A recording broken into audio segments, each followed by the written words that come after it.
ముఖ్యంగా మా సిద్దిపేట జిల్లాలో నేను చేస్తున్నటువంటి కంప్లైంట్స్ ఆధారంగా నేను చేస్తున్నటువంటి సమాచారాలు అనేటటువంటి సందర్భంగా కొంతమంది వ్యక్తులకి కొన్ని సంస్థలకి ఇబ్బందులు వస్తున్నాయని కొంతమంది గుర్తు తెలియని వ్యక్తుల నుంచి అనానమస్ కాల్ చేస్తూ ఉన్నాయని ప్రస్తుతం ఉన్నటువంటి సెక్యూరిటీని రెస్ట్రిక్ట్ చేయమని చెప్పి 1/4/2022 రోజు అప్పటి డీజీపీ మహేందర్ రెడ్డి గారికి అడిషనల్ డీజీ లా అండ్ ఆర్డర్గా ఉన్నటువంటి జితేందర్ గారిని ఇద్దరిని కలిసి పోయిన సంవత్సరం ఏప్రిల్ 1వ తారీఖు రోజు ఒక దరఖాస్తు ఇచ్చినారు. దాని మీద నా థ్రెట్ పర్సెప్షన్ రిపోర్ట్ తెప్పించుకున్నారా, ఏం యాక్షన్ తీసుకున్నారు, ఏడాది కాలం లోపల తీసుకున్నటువంటి చర్యలు ఏంటి అని అడగడంతో పాటు రెండవసారి ఈరోజు డీజీపీ కార్యాలయంలో నాకు ప్రస్తుతం ఉన్నటువంటి భద్రతని రెట్టింపు చేయాలని ఒక దరఖాస్తుని డీజీ గారు అందుబాటులో లేని కారణం చేత additional DG law and order గారికి ప్రస్తుతం ఉన్న భద్రతని రెట్టింపు చేయాలని చెప్పి అడగడం జరిగింది.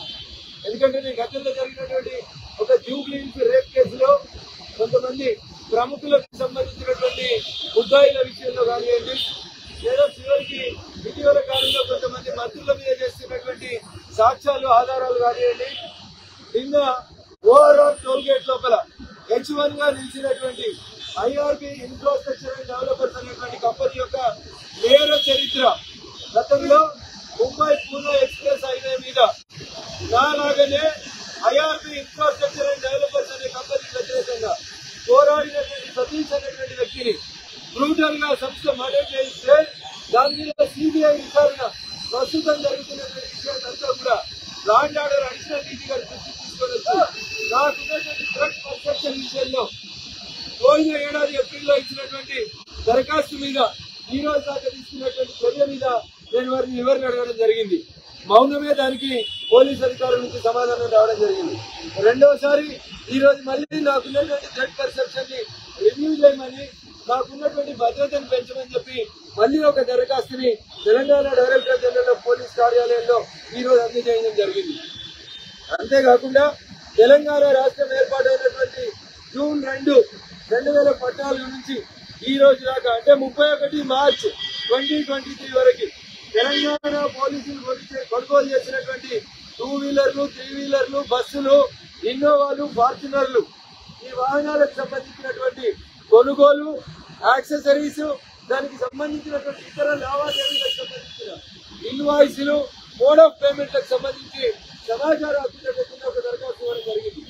నేను ఇచ్చినటువంటి దరఖాస్తుకి సమాధానంగా డీజీపీ కార్యాలయం నుంచి నన్ను పర్సనల్ గా వచ్చి ఆ ఫైల్స్ అన్ని వెరిఫై చేసుకోమని చెప్పి ఈ రోజు ఉదయం 11 గంటలకు సమయం ఇవ్వడం జరిగింది. దానికి సంబంధించి కొన్ని ఫైల్స్ ని వెరిఫై చేసిన తర్వాత కావలసినంత డబ్బుల్ని ఆర్టీఐ కింద పే చేయడానికి మేము సిద్ధంగా ఉన్నామని చెప్తూ దానికి సంబంధించినటువంటి డాక్యుమెంట్స్ అన్నింటినీ మార్క్ చేసి సంబంధిత పబ్లిక్ ఇన్ఫర్మేషన్ ఆఫీసర్ గారికి ఆ డాక్యుమెంట్స్ అన్ని ఆర్డర్ చేసి రావడం జరిగింది.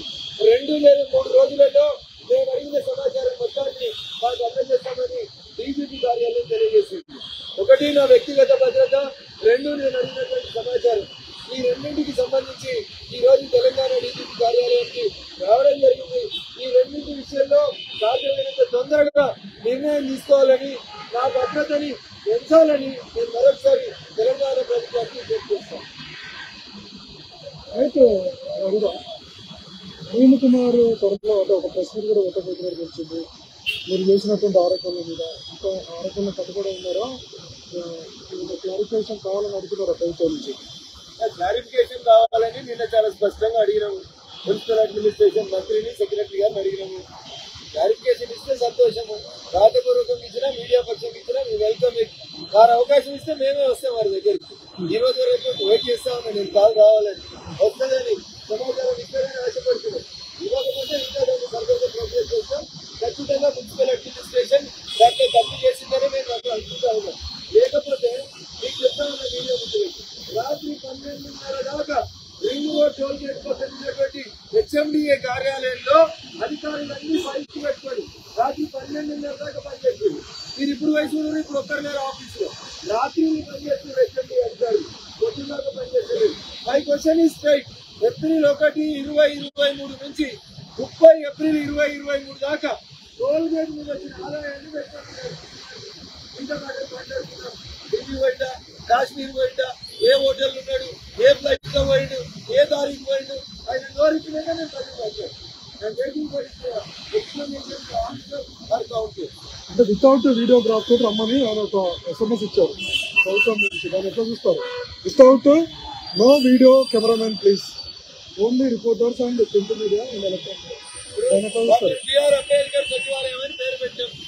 అంబేద్కర్ గారు మీడియా నిషేధించమని చెప్పలే, మీడియా రావద్దని చెప్పలే. అసెంబ్లీలో చర్చలు జరిగితే మీడియా ఉంటుంది, పార్లమెంట్ లో చర్చలు జరిగితే మీడియా ఉంటుంది. బయట ఎక్కడైనా బహిరంగ సమాజ ప్రదేశంలో మీటింగ్లు పెట్టుకుంటే టీవీలో చూపిస్తారు. అరవింద్ కుమార్ గారికి ఏమైనా ప్రత్యేకమైన జీవో ఇస్తే ప్రభుత్వం ఆ జీవో ప్రకారం రావద్దు మీడియాని అరవింద్ కుమార్ ప్రధానమంత్రి కంటే గొప్పనా, పార్లమెంట్ అసెంబ్లీ కంటే గొప్పనా? పార్లమెంట్ లో అసెంబ్లీలో జరిగే చర్చల్ని ప్రత్యక్షంగా టెలికాస్ట్ చేసేటువంటి అవకాశాన్ని భారత రాజ్యాంగం కల్పించినప్పుడు మీడియా లేకుంటారండి, టీవీ లేకుంటారండి, ఏం మాట్లాడితే చెల్లుబాటు అవుతుందన్నా? నేను రెడీ ఉన్నా, నాకు మీడియా ఏం అవసరం లేదు, నాకు పబ్లిసిటీ ఏం అవసరం లేదు. డే టు టైం చెప్తానండి, ఆ టైం ప్రకారం వస్తా. లేదా ఇప్పుడే అరవింద్ కుమార్ దగ్గరికి వెళ్తాను.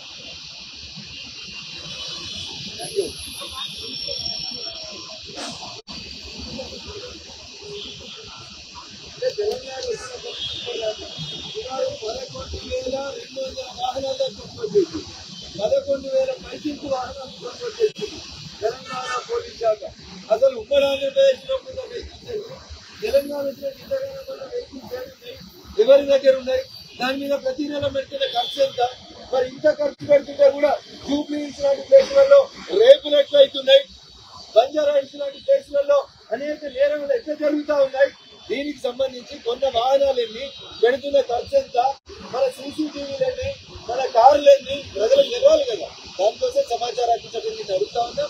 జవాబుదారీతనం లేనటువంటి పోలీసు వ్యవస్థలో జవాబుదారీతనం రావాలని. హాయ్ ఫ్రెండ్స్, మా టుడే టుమారో యూట్యూబ్ ఛానల్ చూస్తున్నందుకు చాలా థ్యాంక్స్. మరిన్ని లేటెస్ట్ వీడియోస్ కోసం వెంటనే సబ్స్క్రైబ్ చేయండి. అలాగే ఈ బెల్ ని కూడా రింగ్ చేసేయండి. మా నోటిఫికేషన్స్ అన్ని మీ మొబైల్లో వస్తాయి. అలాగే మా వీడియోస్ మీకు నచ్చితే లైక్ చేయండి, షేర్ చేయండి, నచ్చకపోతే కామెంట్ చేయండి.